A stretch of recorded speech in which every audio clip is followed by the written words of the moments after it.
সম্মানিত হাজিরিন, আল্লাহ পাক রব্বুল আলামিনের অসংখ্য অগণিত শুকরিয়া যে মাওলায়ে পাক আমাদেরকে জুমার নামাজ আদায় করার জন্য তার ঘরে এসে কাতারবন্দি হয়ে বসবার তৌফিক দান করেছেন। অতএব সকলেই দিল থেকে কালিমাত শুকর পড়ুন, বলুন আলহামদুলিল্লাহ। সম্মানিত হাজিরিন, গত 2 জুমা থেকে কোরআনে কারীমের বরকত তেলাওয়াত সম্পর্কে আলোচনা চলতেছিল, কোরআনের ফজিলত সম্পর্কে আলোচনা চলতেছিল। কোরআনে কারীম এমন এক দামি কিতাব, এই কোরআনে কারীম যদি আমরা নিয়মিত তেলাওয়াত করি, কোরআনের সাথে সম্পর্ক করি, অনেকগুলো লাভ হবে, অনেক ফায়দা হবে। তার মধ্যে 13টা ফায়দা আজকে আমরা ইনশাল্লাহ আলোচনা করব। 1 নম্বর লাভ হবে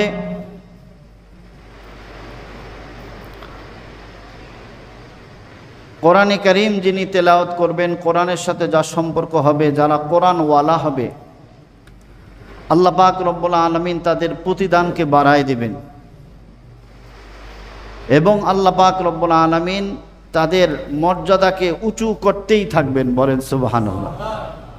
সূরা ফাতিরের 29 এবং 30 নম্বর আয়াত, এই আয়াতের মধ্যে আল্লাহ পাক রব্বুল আলামিন বলেন, ইন্নাল্লাযীনা ইয়াতলুনা কিতাবাল্লাহ ওয়া আকামুস সালাতা ওয়া আনফাকু মিম্মা রাযাকনাহুম সিররান ওয়া আলানিয়া ইয়ারজু তিজারাতাল লান তাবুর লিওয়াফিয়াহুম উজুরাহুম ওয়া ইয়াজিদাহুম মিন ফাদলি। আল্লাহ পাক রব্বুল আলামিন বলেন, যাদের মধ্যে 3টা গুণ থাকবে। 1 নম্বর, যারা নিয়মিত কোরআন শরীফ তেলাওয়াত করবে, ওয়া আকামুস সালাহ এবং নামাজ কায়েম করবে, ওয়া আনফাকু মিম্মা রাযাকনাহুম সিররান ওয়া আলানিয়া, এবং আমি তাদেরকে যেই রিজিক দিয়েছি সেখান থেকে তারা গোপনে এবং প্রকাশ্যে খরচ করবে। এই 3টা গুণ যাদের থাকবে এবং তারা এই আমলগুলা করার মাধ্যমে আল্লাহ পাক রব্বুল আলামিনের কাছে সওয়াবের আশা করবে। আল্লাহ পাক রব্বুল আলামিন বলেন, লিওয়াফিয়াহুম উজুরাহুম, আল্লাহ পাক রব্বুল আলামিন তাদের আমলের পূর্ণ প্রতিদান দান করবেন। ওয়া ইয়াজিদাহুম মিন ফাদলিহি, এবং স্বীয় অনুগ্রহে আল্লাহ পাক রব্বুল আলামিন তাদের মর্যাদা এবং তাদের প্রতিদানকে বাড়ায় দিবেন। সুবহানাল্লাহ। তাদের মর্যাদা এবং প্রতিদানকে কে বাড়ায় দিবেন? আল্লাহ।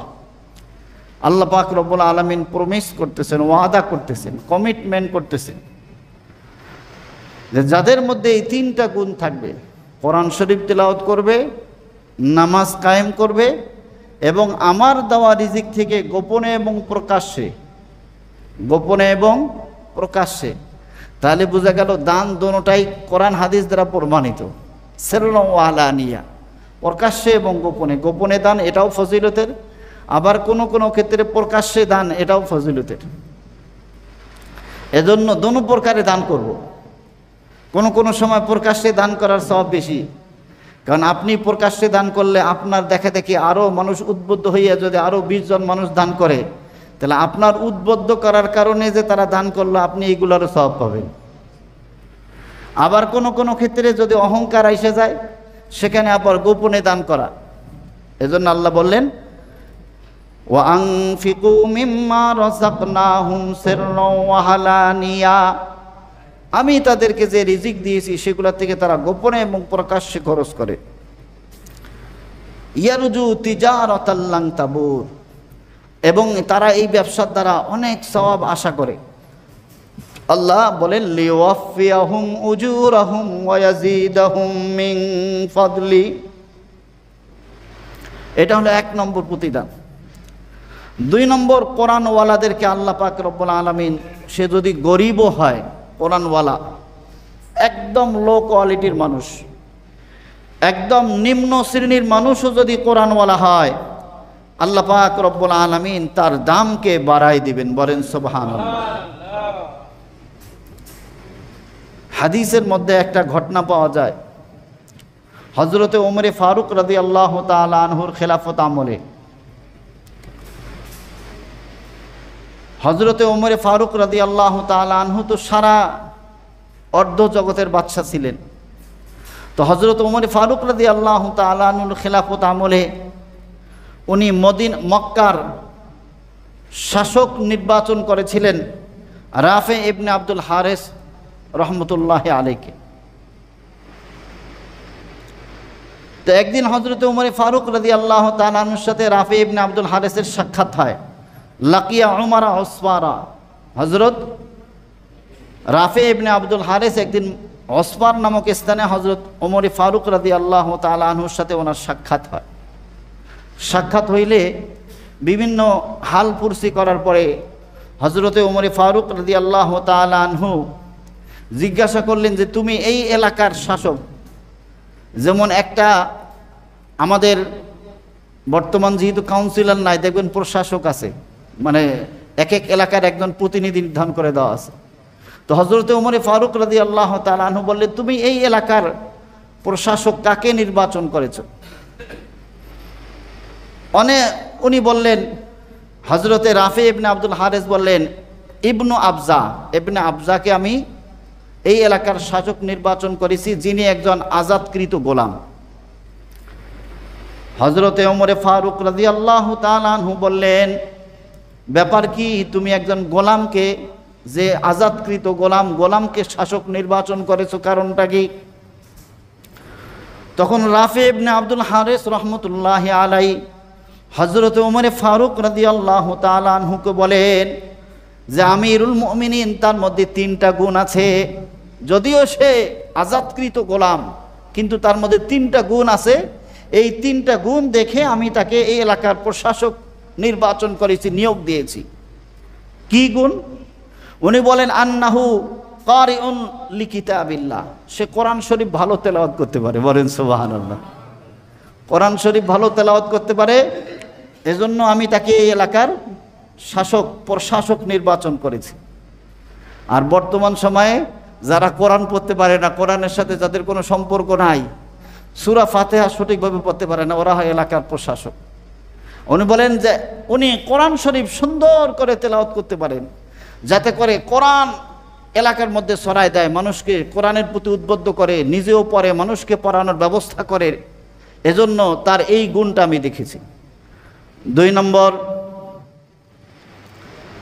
আলিমুন বিল ফারাইজ, সে ইলমে ফারাইজ ভালো জানে। ইলমে ফারাইজ বলা হয় ফরজের ইলম, অথবা ওই যে মানুষের সম্পত্তি থাকে না, যেটাকে ভাগ বটোয়ারা বলা হয়। তো এই বিচার আচার তো তার কাছে আসবে, আর এই ফরাইজের ইলম তার কাছে ভালো আছে, কে কতটুকু অংশ পাবে, কাকে কতটুকু অংশ দিতে হবে, এগুলার বিচার আচার যদি তার কাছে আসে, সে সুন্দরভাবে ফায়সালা দিতে পারবে। এই গুণ, এই জ্ঞান তার আছে। 3 নম্বর, ওয়াকাজিন, 3 নম্বর, সে একজন ন্যায়পরায়ণ বিচারক, ভালো বিচার করতে পারেন। এই 3টা গুণ দেখে আমি তাকে এই এলাকার প্রশাসক নির্বাচন করেছি। বলেন সুবহানাল্লাহ। এখন এই কথা শোনার পরে হযরত ওমরে ফারুক রাদিয়াল্লাহু তাআলা আনহু কি জবাব দিয়েছিলেন শুনেন। হযরত ওমরে ফারুক রাদিয়াল্লাহু তাআলা আনহু বলেন, আমা ইন্না নাবিয়াকুম সাল্লাল্লাহু আলাইহি ওয়াসাল্লাম ক্বাল ইন্নাল্লাহা ইয়ারফাউ বিহাদাল কিতাবি আকওয়ামান ওয়া ইয়াযউ বিহি আখারিন। ও রাফি ইবনে আব্দুল হারিস, শুনে রাখো, আসলে আমাদের নবী সাল্লাল্লাহু আলাইহি ওয়াসাল্লাম বলেছেন, এই কোরআনে কারীমের মাধ্যমে অনেক মানুষের মর্যাদাকে আল্লাহ তাআলা বাড়াই দিয়েছেন। বলেন সুবহানাল্লাহ। আবার এই কোরআনকে অবজ্ঞা করার কারণে অনেক মানুষের মর্যাদাকে আল্লাহ কমাই দিয়েছেন। তো তুমি যে একজন আজাদকৃত গোলামকে এই এলাকার প্রশাসক নির্বাচন করেছো, তার মধ্যে কোরআন আছে, এই কারণে আল্লাহ তার মর্যাদাকে বাড়াই দিয়েছেন। বলেন সুবহানাল্লাহ। তাহলে বোঝা গেল কোরআনে কারীম ওয়ালা হইলে, কোরআনে কারীম তেলাওয়াতকারী হইলে, কোরআনের সাথে সুসম্পর্ক থাকলে আল্লাহ মর্যাদাকে বাড়াই দেন। সে গোলাম হোক না কেন, সে নিম্ন শ্রেণীর হোক না কেন, তার মর্যাদাকে আল্লাহ বাড়াই দেন। 3 নম্বর, যারা কোরআনে কারীম তেলাওয়াত করবে, আল্লাহ পাক রব্বুল আলামিন এক একটা অক্ষরের তেলাওয়াতের কারণে তাকে 10টা করে নেকি দিয়ে দিবেন। সুবহানাল্লাহ। এর আগেও আমি এই হাদিসটা পড়েছিলাম, তিরমিজি শরীফের হাদিস। নবীজি সাল্লাল্লাহু আলাইহি ওয়াসাল্লাম বলেছেন, মান ক্বারাআ হারফাম মিন কিতাবিল্লাহ ফালাহু হাসানাহ ওয়াল হাসানাতু আশরু আমসালিহা। নবীজি বলেন তার জন্য একটা নেক হবে, ওই নেকটা 10টা নেকের সমান। নবীজি বলেন লা আকুলু আলিফ লাম মিম হারফুন বাল আলিফুন হারফুন ওয়া লামুন হারফুন ওয়া মিমুন হারফুন। নবীজি বলেন আমি বলি না তোমাদেরকে যে আলিফ লাম মিম পুরো একটা হরফ। আপনারা সবাই আমার সাথে বলেন আলিফ লাম মিম। আমরা যে সবাই বললাম না 30টা নাকি পাইলাম, কয়টা নাকি? 30টা নাকি। নবীজি বলছেন বাল আকুলু আলিফুন হারফুন ওয়া লামুন হারফুন ওয়া মিমুন হারফুন। আলিফ একটা হরফ, লাম একটা হরফ, মিম একটা হরফ। তা আমরা যদি সবাই আলিফ লাম মিম তেলাওয়াত করি কয়টা নাকি পাবো? 30টা। কয়টা নাকি? 30টা। এই 30টা নাকির দাম দুনিয়াতে বুঝে আসে না, আখেরাতে বুঝে আসবে। যখন স্বামী স্ত্রীকে চিনবে না, সন্তান পিতামাতাকে চিনবে না, পিতামাতা সন্তানকে চিনবে না, ভাই ভাইকে চিনবে না, বন্ধু বন্ধুকে চিনবে না, তখন ওই সময় একটা নেকির যে দাম হবে তখন বোঝা যাবে। দুনিয়াতে তো আমাদের নেকের কথা, নেকের দাম বুঝে আসে না। আরে কি আলিফ লাম মিম পড়লে 30টা নাকি, এই কোনো দাম আছে মনে হয় আমাদের, কিন্তু এটার দাম এখন বুঝে আসবে না। কখন বুঝে আসবে? আখেরাতে। আল্লাহ আকবার। এজন্য মহতারাম হাজিরিন, যখনই যার যতটুকু মুখস্থ আছে, আপনি হাঁটতেছেন, চলতেছেন, বৈশা আছেন, অযথা সময় নষ্ট না করে তেলাওয়াত করেন। সূরা ইখলাস মুখস্থ আছে, তেলাওয়াত করেন। 4 নম্বর ফজিলত হলো কোরআনে কারীম যারা পড়ে এবং পড়ায়। নবীজি সাল্লাল্লাহু আলাইহি ওয়াসাল্লাম তাদেরকে সর্বোত্তম ব্যক্তি বলেছেন। বলেন সুবহানাল্লাহ। তিরমিজি শরীফের হাদিস, নবীজি বলেন খায়রুকুম মান তাআল্লামাল কুরআনা ওয়া আল্লামা। তোমাদের মধ্যে সর্বোত্তম ওই ব্যক্তি যে কোরআন শিখে এবং অপরকে শিখায়, যে নিজে কোরআন শিখে এবং অপরকে শিক্ষা দেয়, সে হলো সর্বোত্তম ব্যক্তি। দুনিয়াতে আমাদের মনে হয় না, আমরা যদিও মনে করি না, কিন্তু মনে করি আর না করি, আমাদের নবীজি যেটা বলছেন এর মধ্যে কোনোদিন মিথ্যা হইতে পারে না, সে হলো সর্বোত্তম ব্যক্তি। তাহলে এই যে মাদ্রাসার তালিবুল ইলম যারা আছে, তাদেরকে তো আমরা অনেক সময় ধমক দেই, অবজ্ঞা করি, কিন্তু নবীজির ভাষায় এই ছোট ছোট বাচ্চারা, গরিব ইতিমদের বাচ্চারা, এগুলো হলো সর্বোত্তম। এরা সর্বোত্তম। এদের মর্যাদা কে বর্ণনা করেছেন? নবীজি সাল্লাল্লাহু আলাইহি ওয়াসাল্লাম। মাদ্রাসার শিক্ষক যারা সারাদিন বাচ্চাদেরকে কোরআন পড়ান, তাদেরকে আমরা অবজ্ঞা করি, তাদেরকে মনে করি না যে এরা সমাজের উঁচু লোক, কিন্তু নবীজির ভাষায় এরা হলো সমাজের সবচেয়ে দামি মানুষ। নবীজি বলেন খায়রুকুম মান তাআল্লামাল কুরআনা ওয়া আল্লামা।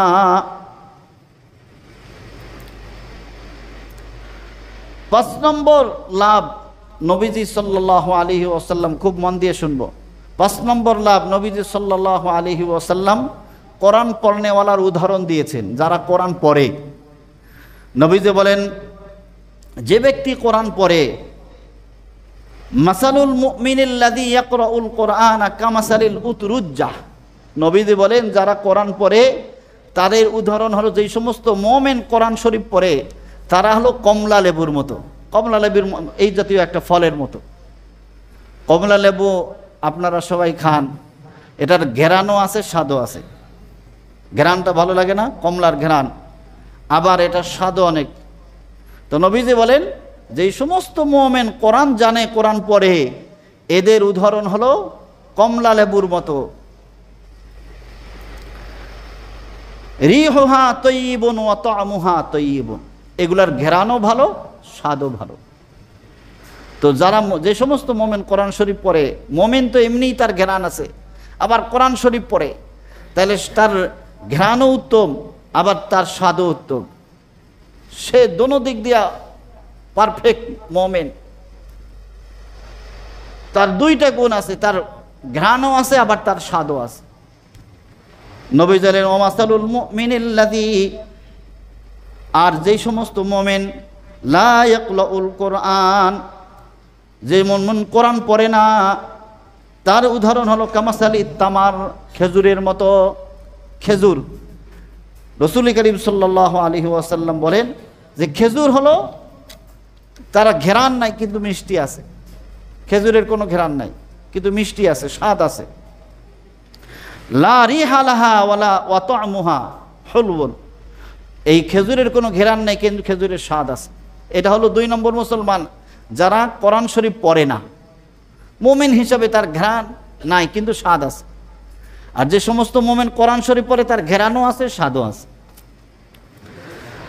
ওয়া মাসালুল মুনাফিকিল্লাযী ইয়াকরাউল কুরআনা কামাসালির রাইহান, নবীজি বলেন আর যে সমস্ত মুনাফিক কোরআন শরীফ তেলাওয়াত করে তারা হলো গোলাপ ফুলের মতো।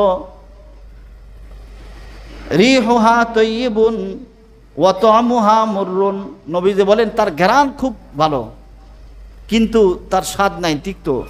গোলাপ ফুল খায়া দেখবেন তিতা লাগে। ওয়া মাসালুল মুনাফিকিল্লাযী লা ইয়াকরাউল কুরআন কামাসালিল হানজালা, আর ওই সমস্ত মুনাফিকের দৃষ্টান্ত যারা কোরআন পড়ে না, এমনি তো মুনাফিক আবার কোরআনও পড়ে না, সে হলো মাকাল ফলের মতো, তার ঘেরানো নাই, স্বাদও নাই, কিচ্ছু নাই, একটা বিস্বাদ একটা ফল। মুহতারাম হাজিরিন, তো নবীজি বলে গেছেন যে সমস্ত মোমেন কোরআন পড়নেওয়ালা হবে তাদের স্বাদও আছে আবার তাদের ঘ্রাণও আছে। এজন্য দেখবেন কোরআন যারা পড়ে, আপনারা অন্যান্য মোমেনদের সাথে তাদের বিচার করে দেখবেন তাদের মধ্যে আলাদা একটা পাওয়ার আছে। কোরআন পড়নেওয়ালা চেহারার মধ্যে বলেন, চালচলনের মধ্যে বলেন, কথাবার্তার মধ্যে বলেন, যারা কোরআন পড়নেওয়ালা এটার আলাদা একটা ঘ্রাণ আছে, দেখতেই বোঝা যায়। এজন্য শুধু যদি ঘেরানওয়ালা মোমেন হতে চাই, তাহলে স্বাদওয়ালা মোমেন হতে চাই, তাহলে কোরআন পড়তে হবে। 6 নম্বর লাভ, এর আগেও আমি এই হাদিসটা বলেছি, 6 নম্বর লাভ হলো যারা কোরআন পড়ে, দুনিয়ার মানুষ যদি তাদের কোরআন নাও শোনে, তাদের কোরআনে কারিমের তেলাওয়াত ফেরেশতারা শোনে। বলেন সুবহানাল্লাহ। এর আগে আমি বলেছিলাম হযরত উসাইদ ইবনে হুযাইর রাদিয়াল্লাহু তাআলা আনহুর ঘটনা। ওনার এই হাদিসটা আবু সাঈদ খুদরি রাদিয়াল্লাহু তাআলা আনহু উনি বর্ণনা করেছেন। এটা বুখারী শরীফের মধ্যে এই ঘটনা আসছে। হযরত আবু সাঈদ খুদরির বর্ণনা, হযরত উসাইদ ইবনে হুযাইর রাদিয়াল্লাহু তাআলা আনহু একদিন ওনার আস্তা বলে, ওনার ছেলের নাম হলো ইয়াহইয়া, ওনার ছেলে ঘুমাইছিল, উনি বলেন রাতের বেলা আমি কোরআন শরীফ পড়তেছি, আমার ঘোড়াটা খালি লাফাইতে আছে লাফাইতে আছে। ঘোড়া যখন লাফায় তখন আমি কোরআন শরীফ তেলাওয়াত বন্ধ করে দিই, আবার একটু পরে আবার যখন তেলাওয়াত শুরু করি আবার ঘোড়া লাফাইতে থাকে। এভাবে অনেক রাত পর্যন্ত এরকম হয়েছে।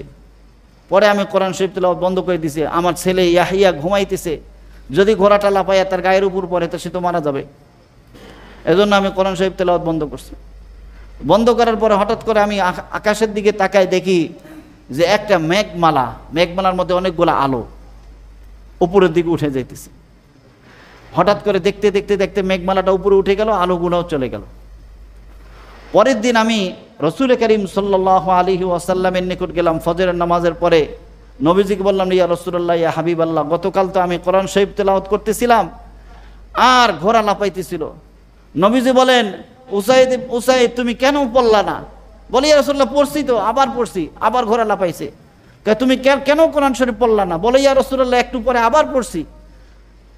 তো নবীজি এইভাবে 3-4 বার বলছেন। বলে, ইয়া রাসূলুল্লাহ সর্বশেষ আমি কোরআন শরীফ তেলাওয়াত করা বন্ধ করে দিয়েছি, আমার ছেলে যাতে ধ্বংস না হয়, ঘোড়াটা যাতে আমার ছেলেকে না পারায়, এজন্য আমি বন্ধ করে দিছি।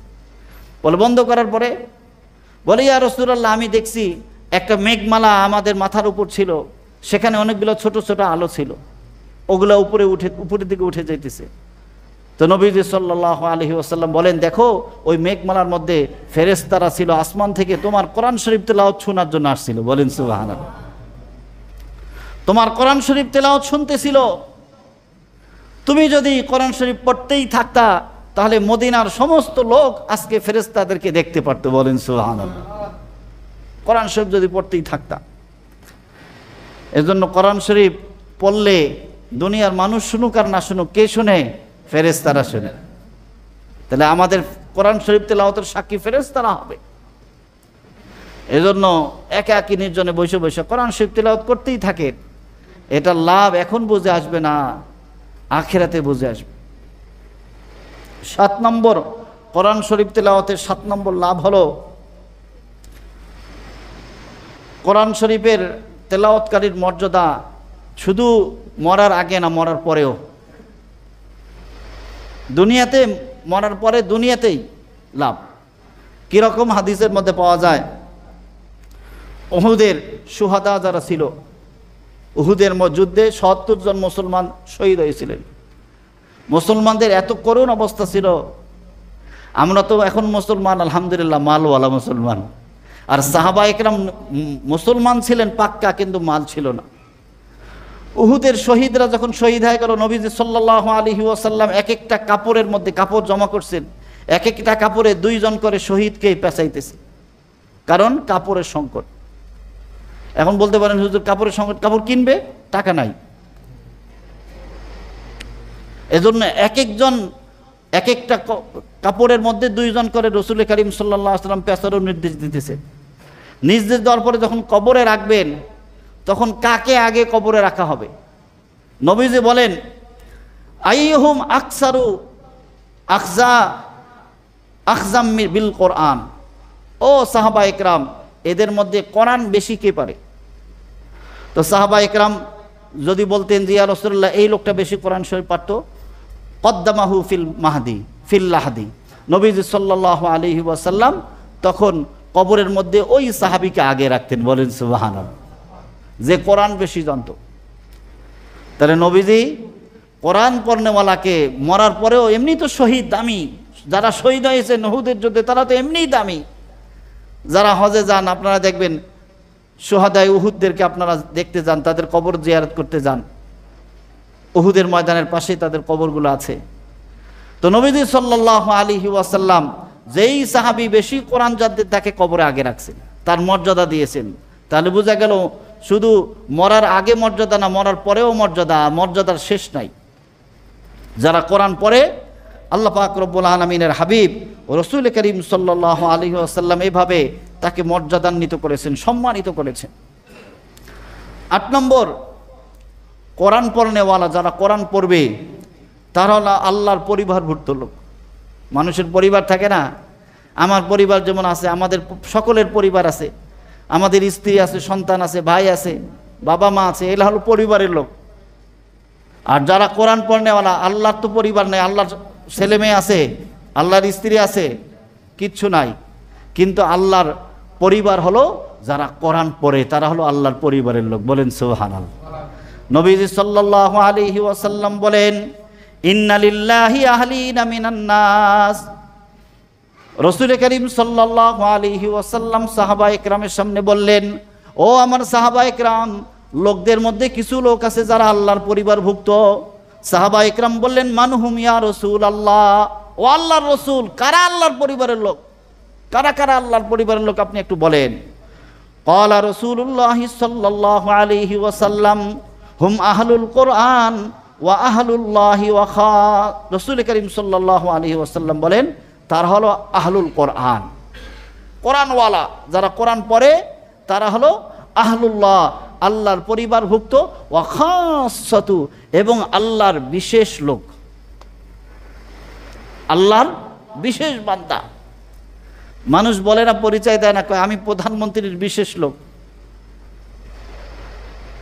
আমি অমুক মন্ত্রীর অমুক লোকের বিশেষ পাওয়ারের লোক। আর যারা কোরআনওয়ালা, যারা কোরআন পড়বে, নবীজি সাল্লাল্লাহু আলাইহি ওয়াসাল্লাম বলেছেন, হুম আহলুল্লাহি ওয়া খাসসাতু, তারা হলো আল্লাহওয়ালা, আল্লাহর পরিবারের লোক, এবং তারা আল্লাহর বিশেষ বান্দা, নির্বাচিত বান্দা, যারা কোরআন পড়ে। তাহলে আল্লাহর বিশেষ বান্দা হইতে রাজি আছি তো সবাই ইনশাল্লাহ? ভাই 3 জুমা থেকে কোরআনের উপর আলোচনা করতেছে, যদি আপনাদের দিলে একটু বুঝ হয়, এজন্য এত বয়ান হয়। একদিন একজন এসে বলল না যে হুজুর আমরা তো কোরআন শরীফ পড়তে পারি না, একটু শিখান। কবে আপনাদের বুঝ হবে? আমাদের এখানে ফজরের পর কোরআন শরীফ পড়ে কিছু সাথী, আপনারা আসেন, শরীক হন। আপনার অন্য সময় হলো অন্য যে কোনো হুজুরের কাছে, যারা সহি শুদ্ধ কোরআন শরীফ পড়তে পারে, পড়েন তাদের কাছে। আমরা বিশ্রাই কোথায় ফ্রি পড়ায়, দুনিয়ার সব জায়গায় টাকা খরচ করতে চায়। আমি বলতেছি না যে ফ্রি পড়লে খারাপ, কিন্তু কেন আপনি বিশ্রাবেন ফ্রি পড়া? আপনি টাকা খরচ করেন কোরআনের জন্য। আমাদের এখানে ফ্রি পড়ানো হয়, আপনারা পড়বেন ইনশাল্লাহ, কিন্তু যদি কোথাও টাকা খরচ করতে হয় সেটাও করবেন। দুনিয়ার সব জায়গার জন্য টাকা খরচ করতে চাই, কোরআন শিখতে আর টাকা লাগে না। এখানে টাকা খরচ করতে মায়া লাগে। আর এটা তো আপনার নেক আমল, এই টাকা যে খরচ করতেছেন এটাও সওয়াব, এটারও প্রতিদান পাবেন, এই মালের প্রতিদান পাবেন, কোরআন শরীফ তেলাওয়াতে তো সওয়াব পাবেনই। আল্লাহু আকবার। তো 9 নম্বর ফজিলত, কোরআন শরীফ যারা পড়েন, কোরআন ওয়ালাদেরকে কেউ যদি সম্মান করে তাহলে আল্লাহ রসুল করিম সাল্লাল্লাহু আলাইহি ওয়াসাল্লাম বলছেন সে কেমন যেন আল্লাহকে সম্মান করলো। বলেন সুবহান। রসুল করিম সাল্লাল্লাহু আলাইহি ওয়াসাল্লাম বলেন, ইন্না মিন ইজলানিল্লাহ ইকরামান যিশাইবাতিল মুসলিম ওয়া হামিলিল কোরআন ওয়া ইকরামান যিস সুলতানিল মুকসিদ। নবীজি সাল্লাল্লাহু আলাইহি ওয়াসাল্লাম বলেন যে 3 ব্যক্তিকে সম্মান করা মানে এটা আল্লাহকে সম্মান করা। বলেন সুবহানাল্লাহ। 1 নম্বর, সাদা দাড়িওয়ালা মুসলমান, সাদা দাড়িওয়ালা মুরব্বী, সাদা দাড়িওয়ালা মুরব্বীদেরকে সম্মান করা মানে কাকে সম্মান করা? আল্লাহকে সম্মান করা। এখন তো বর্তমান সময়ের যুবকরা নিজের বাপকে সম্মান করতে চায় না, আর অন্য মুরব্বীকে কি সম্মান করব? অথচ নবীজি বলছেন, এটা সহিহ হাদিস, তিরমিজি শরীফের হাদিস, নবীজি বলছেন সাদা দাড়িওয়ালা মুসলমানকে সম্মান করা মানে আল্লাহকে সম্মান করা। সাদা দাড়ি, এটার পাওয়ারে আলাদা, সাদা দাড়িওয়ালাদের পাওয়ারে আলাদা। 2 নম্বর, ওয়াহামিলুল কোরআন, কোরআনওয়ালাদেরকে সম্মান করা। যে কোরআনওয়ালাদেরকে সম্মান করবে, একজন কোরআন কারীমের হাফেজ তাকে সম্মান করলো, একজন আলেম তাকে সম্মান করলো, একজন মাদ্রাসার ছাত্র যে কোরআন পড়ে তাকে সম্মান করলো। তাকে সম্মান করার অর্থ হলো আল্লাহকে সম্মান করা। 3 নম্বর, ওয়া ইকরামান যিস সুলতানিল মুকসিদ, ন্যায়পরায়ণ বাদশাহ। যেই বাদশাহ ন্যায়পরায়ণ, কারো উপর কোনো জুলুম করে না, অন্যায় করে না, অত্যাচার করে না, এইরকম বাদশাহ যদি কেউ পায় তাহলে তাকে সম্মান করাও মানে আল্লাহকে সম্মান করা। বলেন সুবহানাল্লাহ। তাহলে কোরআনওয়ালার মর্যাদা আছে না নাই? কোরআনওয়ালাদেরকে সম্মান করা মানে কাকে সম্মান করা? আল্লাহকে সম্মান করা। 10 নম্বর, নবীজি সাল্লাল্লাহু আলাইহি ওয়াসাল্লাম কোরআনওয়ালাদেরকে আরেকটা মর্যাদা দিয়েছেন। হাদিসের মধ্যে ঘটনা আসছে, নবীজি সাল্লাল্লাহু আলাইহি ওয়াসাল্লামের কাছে এক মহিলা আয়েশা বলেন, ইয়া রাসূলুল্লাহ, ইয়া হাবিবাল্লাহ, আমি আমাকে আপনার জন্য দান করে দিলাম। আল্লাহ তাআলা এই পাওয়ার নবীজিকে দিয়েছিলেন। নবীজি কি বলছেন, কোনো মহিলা যদি আপনাকে নিজেকে বিসর্জন দেয়, আপনি যদি তাকে বিবাহ করতে চান আপনার জন্য জায়েজ আছে। তো নবীজি সাল্লাল্লাহু আলাইহি ওয়াসাল্লাম মাথাটা নিচু করলেন। মহিলা যখন প্রস্তাব দিলেন আয়েশা, নবীজি মাথা নিচু করলেন, লজ্জা পাইলেন একটু। হযরত আম্মা জান আয়েশা সিদ্দিকা রাদিয়াল্লাহু তাআলা আনহা মাঝে মাঝে ওনাকে খেপাইতেন, যেই মহিলারা এইভাবে আয়েশা বলে আপনার লজ্জা লাগে না? আল্লাহ তাআলা এটা বিশেষ ক্ষমতা দিয়েছেন নবীজিকে। তো মজলিসের মধ্যে এক সাহাবী ছিলেন, বলেন, ইয়া রাসূলুল্লাহ, ইয়া হাবিবাল্লাহ, ইন্না লাকা ফিহা হাজা, যদি যে লা হাজা ফিহা, যদি আপনার কোনো হাজত না থাকে, ওই মহিলার প্রতি আপনার আকর্ষণ না থাকে, তাহলে আপনি আমার সাথে বিবাহ করে দেন। তো নবীজি বলেন, তুমি বিবাহ করবা, তো তোমার মোহরানা দেওয়ার কি আছে? বলে, ইয়া রাসূলুল্লাহ, আমার কিচ্ছু নাই। নবী সাল্লাল্লাহু আলাইহি ওয়াসাল্লাম বললেন, না, তুমি একটু তালাশ করে দেখো। সাহাবা একরাম কত সাদাসিধে ছিলেন, বিবাহ করতে রাজি, কিন্তু বলতেছেন, ইয়া রাসূলুল্লাহ, আমার কিচ্ছু নাই। বলে, কি আছে? কয়, আমার এই পরনের লুঙ্গিটা ছাড়া কিচ্ছু নাই, আমি খালি আব্দুল্লাহ। তো নবীজি সাল্লাল্লাহু আলাইহি ওয়াসাল্লাম বলে, আরে তোমার এই লুঙ্গি যদি তাকে মোহরানা দাও তো তুমি পরবা কি? তোমার বিবাহ হবে না। সাহাবী চলে যাইতেছে, আবার একটু পরে নবীজি ডাকছেন, এই দিকে আসো। নবীজি সাল্লাল্লাহু আলাইহি ওয়াসাল্লাম বলেছেন, হাল ইনদাকা মিনাল কোরআন, তোমার কাছে কি কোরআনের কিছু আছে? তুমি কি কোরআন শরীফ পারো? বলে, ইয়া রাসূলুল্লাহ, হ্যাঁ আমি পারি, কাজা ওয়া কাজা সূরা, এই সূরাগুলো আমার মুখস্থ আছে। নবীজি সাল্লাল্লাহু আলাইহি ওয়াসাল্লাম বলেন, যাও, এই কোরআনে কারীমের বদলতে এটাকে মোহরানা ধইরা ওই মহিলার সাথে আমি তোমাকে বিবাহ দিয়া দিলাম, তুমি তাকে কোরআন শিখাই দিবা। সুবহানাল্লাহ। কোরআনওয়ালাদের মর্যাদা নবীজি সাল্লাল্লাহু আলাইহি ওয়াসাল্লামের ভাই দিয়েছেন, যে কোরআন তার কোনো কিচ্ছু নাই, কিন্তু নবীজি সাল্লাল্লাহু আলাইহি ওয়াসাল্লাম বলে, যাও, এটাকে মোহরানা ধইরা আমি তোমাকে বিবাহ দিয়া দিলাম। আল্লাহু আকবার। সাহাবা ইকরাম রিদওয়ানুল্লাহ আলাইহিম আজমাইন ওরা সহজ সরল ছিলেন।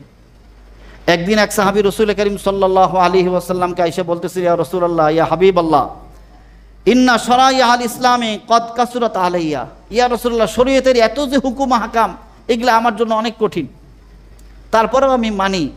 তার আপনি এমন একটা আমল আমাকে বলে দেন, লা ইয়াজালু, এমন একটা আমল আপনি বলে দেন যে আমলটা করলে আল্লাহ রাজি খুশি হবে, মরার পরে আমি সরাসরি জান্নাতে চলে যাব। তো রাসূল করিম সাল্লাল্লাহু আলাইহি ওয়াসাল্লাম ওই সাহাবীকে বললেন, লিসানুকা লা ইয়াজালু লিসানুকা রাতাবাম মিন যিকরিল্লাহ। নবীজি সাল্লাল্লাহু আলাইহি ওয়াসাল্লাম বলেন, ও আমার সাহাবী, তুমি যদি মরার পরে সরাসরি জান্নাতে যাইতে চাও তাহলে তোমার এই আমলটা করা চাই, তোমার জিকির যেন সব সময়, তোমার জিহ্বা যেন সব সময় আল্লাহর জিকির দিয়ে তরুতাজা থাকে। বলেন সুবহানাল্লাহ। তুমি সব সময় হাঁটতে চলতে বসতে তোমার জিহ্বা যাতে জিকির দিয়ে, আল্লাহর জিকির দিয়ে তরুতাজা থাকে, তাহলে মরার পরে সরাসরি তুমি জান্নাতে চলে যাবে। বলেন সুবহানাল্লাহ। তো সাহাবায়ে কেরাম এরকম সহজ সরল ছিলেন, নবীজিকে এসে জিজ্ঞাসা করে বসতে। 11 নম্বর লাভ হলো, রাসূল করিম সাল্লাল্লাহু আলাইহি ওয়াসাল্লাম বলেছেন, যারা দুনিয়াতে কোরআন শরীফ তেলাওয়াত করবে, কাল কিয়ামতের ময়দানে আল্লাহ তাআলা তাদেরকে বলবেন যে তুমি কোরআন শরীফ তেলাওয়াত করতে থাকো আর উপরে উঠতে থাকো। বলেন সুবহানাল্লাহ। কারণ ফাইন্না মানজিলাকা ইনদা আখিরে আয়া তাকরাউহা, তুমি দুনিয়াতে যেভাবে কোরআন শরীফ তেলাওয়াত করছো, এখন এরকম কোরআন শরীফ তেলাওয়াত করো আর জান্নাতের এক এক তালা উঠতে থাকো, কারণ সর্বশেষ যেখানে তুমি যে থামবা ওই জায়গায় হলো তোমার জান্নাত। বলেন সুবহানাল্লাহ। তাহলে 6236টা আয়াত আছে কোরআন শরীফের মধ্যে। 6000 কত? 6236। এটা হলো বিশুদ্ধ মত। আর আমরা যে আমাদের কাছে একটা জানা আছে 6666 হলো প্রসিদ্ধ মত। একটা হলো বিশুদ্ধ আর একটা কি প্রসিদ্ধ। বিশুদ্ধ মত হলো 6236টি আয়াত আছে কোরআন শরীফের মধ্যে। তাহলে কোনো হাফেজ যদি কোরআন সূরা ফাতিহা থেকে শুরু করে সূরা নাসে যে থেকে, তাহলে সেই জান্নাতের উঁচু হবে কতটুকু? 6236 তালা উপরে। সুবহানাল্লাহ বলেন। তাহলে কোরআন শরীফ পড়নেওয়ালা আল্লাহ পাক, আর আপনি যদি 20টা সূরা জানেন, আপনি 20টা সূরা পড়বেন আর এক একটা আয়াত পড়বেন আর উপরে উঠতে থাকবেন, আপনি একটা আয়াত পড়বেন উঠতে থাকবেন। যে যতটুকু মুখস্থ আছে, যে যতটুকু মুখস্থ না থাক কিন্তু নিয়মিত তেলাওয়াত করছে, কাল কিয়ামতের ময়দানে আল্লাহ বলবেন তুমি অতটুকু আয়াত তেলাওয়াত করো আর উপরে উঠো। বলেন সুবহানাল্লাহ। 12 নম্বর লাভ হলো, হাদিসের মধ্যে আসছে রাসূল করিম সাল্লাল্লাহু আলাইহি ওয়াসাল্লাম বলেন, যে ব্যক্তি কোরআন পড়নেওয়ালা হবে, নিয়মিত দুনিয়াতে কোরআন শরীফ পড়বে, কাল কিয়ামতের ময়দানে আল্লাহ পাক রব্বুল আলামিন তার ডান হাতে জান্নাতের চাবি দিয়ে দিবেন। বলেন সুবহানাল্লাহ। আর বাম হাতে আল্লাহ পাক রব্বুল আলামিন লিখে দিবেন যে এই জান্নাতে তুমি চিরস্থায়ীভাবে থাকবা, অস্থায়ী না, চিরস্থায়ী। একটা হলো প্রথমে পারমিশন ডান হাতে, আর বাম হাতে আল্লাহ পাক রব্বুল আলামিন বলবে এই জান্নাত তোমার জন্য চিরস্থায়ী, চিরস্থায়ীভাবে জান্নাতে থাকবা। 3 নম্বর লাভ, রাসূল করিম সাল্লাল্লাহু আলাইহি ওয়াসাল্লাম বলছেন, ওয়ায়ুযাহু আলা রাসিহি তাজুল ওয়াকার। রাসূল করিম সাল্লাল্লাহু আলাইহি ওয়াসাল্লাম বলেন, ওই ব্যক্তির মাথার উপর একটা সম্মানের মুকুট পরানো হবে। বলেন সুবহানাল্লাহ। 4 নম্বর লাভ, ওয়ায়ুকসা ওয়ালিদাহু খুল্লাতাইনি লা ইউকাউবিমু লাহুমা আহলুদ দুনিয়া। ওই কোরআন পড়নেওয়ালার পিতামাতাকে আল্লাহ পাক রব্বুল আলামিন এমন এক জোড়া করে কাপড় পরিধান করাবেন, সারা দুনিয়ার সমস্ত মানুষ যদি এক হয় তারপর ওই কাপড়ের মূল্য দিতে পারবে না। সুবহানাল্লাহ। এত দামি কাপড়। কাদেরকে পরাবেন? যারা কোরআন পড়ছে তাদের বাবা মাদেরকে। তাহলে কোরআন পড়নেওয়ালা তো মর্যাদা পাবে, কোরআন পড়নেওয়ালার বাবা মাও কি পাবে? মর্যাদা পাবে। মহতারাম হাজিরিন, আপনাদের কাছে অনুরোধ করে বলি, এই যে আপনার সন্তান যদি কোরআন পড়ে, তাহলে এই মর্যাদা আপনি পাবেন না? তাহলে রাজি আছি তো সবাই? প্রত্যেকটা সন্তান, কমপক্ষে একটা করে সন্তানকে কোরআন কারীমের হাফেজ বানাবো। নিয়ত করি সবাই যে আমার একটা সন্তান, ছেলে হোক আর মেয়ে হোক, আমি তাকে কোরআন শরীফের হাফেজ বানাবো। কারণ হাফেজের বাবা মাকে আল্লাহ পাক রব্বুল আলামিন এইরকম মর্যাদা দিয়ে দিবেন, তাদেরকে ওয়ায়ুকসা ওয়ালিদাহু খুল্লাতাইন লা ইউকাউবিবু লাহুমা আহলুদ দুনিয়া। এমন 2 জোড়া কাপড়, বাবাকে 1 জোড়া, মাকে 1 জোড়া কাপড় পরানো হবে, যেটার মর্যাদা আহলুদ দুনিয়া, দুনিয়াওয়ালারা দিতে পারবে না। যেটার মূল্য সারা দুনিয়া যদি জমা করা হয় তারপরেও ওই কাপড়ের মূল্য দিতে পারবে না। এত দামি কাপড় পরানো হবে। 13 নম্বর লাভ, কোরআন পড়নেওয়ালার জন্য কাল কিয়ামতের ময়দানে সবচেয়ে বড় লাভ হলো এটা, কোরআন পড়নেওয়ালার জন্য কাল কিয়ামতের ময়দানে কোরআন সুপারিশ করবে। বলেন সুবহানাল্লাহ। হাদিসের মধ্যে আসছে নবীজি সাল্লাল্লাহু আলাইহি ওয়াসাল্লাম বলেন, আল কোরআনু শাফিউন মুশাফফাউন, কোরআন হলো কাল কিয়ামতের ময়দানে সুপারিশকারী হবে, মুশাফফাউন তার সুপারিশ গ্রহণ করা হবে। বলেন সুবহানাল্লাহ। মান জাআলাহু আমামাহু কাদাহু ইলাল জান্নাহ, যে ব্যক্তি যারা দুনিয়াতে কোরআনকে সামনে রাখবে, কোরআন তেলাওয়াত করবে, কোরআনের মর্যাদা দেবে, কোরআন ওয়ালাদেরকে সম্মান করবে, অর্থাৎ কোরআন সামনে, কাল কিয়ামতের ময়দানে এই কোরআন তাদেরকে জান্নাতে নিয়ে যাবে। ওমান জাআলাহু খালফা যহরিহি, আর যে ব্যক্তি কোরআনকে পিছনে রাখবে, দুনিয়ার কাজ সামনে, অন্যান্য যত কিছু আছে সব সামনে, কোরআন পিছনে, কাদাহু ইলান নার, তাহলে কোরআন তাদেরকে টেনে জাহান্নামে নিয়ে যাবে। বলেন নাউজুবিল্লাহ। রাজি আছে তো ইনশাআল্লাহ? আমরা সবাই কোরআন শরীফ পড়বো তো? হ্যাঁ, কোরআনকে আগে রাখবো। আমার ছেলে আগে কোরআন শরীফ শিখবে, তারপর স্কুলে পড়বে, ইংলিশ মিডিয়ামে পড়ুক, দুনিয়ার যেখানে পড়ুক, আগে কোরআন শিখুক, কোরআন সামনে, তারপর কোরআনকে পিছনে রাখবো না। আল্লাহ তাআলা আমাদের সকলকে কোরআন আঁকড়ে ধরার, কোরআনের উপর আমল করার, কোরআন অনুযায়ী জীবনযাপন করার তৌফিক দান করুন। ওয়া আখিরু দাওয়ানা আনিল হামদুলিল্লাহি রাব্বিল আলামিন।